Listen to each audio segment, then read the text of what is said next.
አክሱም ሙስሊም ወንድሞቻችን የደረሰውን ክስተት በርግጥ አላህ አይቷል ተመልክቷል። በርግጥ አላህ ነብዩን አለይሂ ሰላቱ ወሰለም ቤታቸውን ከበው ለማጥቃት ሲወስዱ ቁረይሾች ያደረጉትን ስብሰባ አይቷል አዳምጧል። በርግጥ አላህ የኑህ ህዝቦች ኑህን ሲያስተባብሉም ተመልክቶ በርግጥ አላህ ነብዩላህ ኢብራሂም ሳት ላይ ሲወረወሩም አስተውሏቸዋል።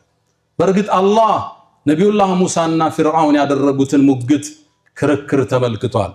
በርግጥ አላህ ነብዩላህ ኢሳን ኢየሱስን ለመስቀል ሲያወሩና ሲመክሩ አላህ ተመልክቷቸዋል። በርግጥ አላህ በትውልድ መሃል የተከሰተውን በደል ተመልክቷል። ከውቀቱ የሚደበቅ የለም። ሁሉን አዋቂ አሸናፊ ጌታ እሱ አላህ ውስጣችን ሊገባ ይገባል። ተውሂዱ አላህ አሸናፊ እሱ ብቻ ፍጥረቱን ያነጸ ሰማይን የዘረጋ ያለ ምሰሶ ያቆመ ማይተኛ ማያንጎላጀው لا تأخذه سنة ولا نوم الله جل في علاه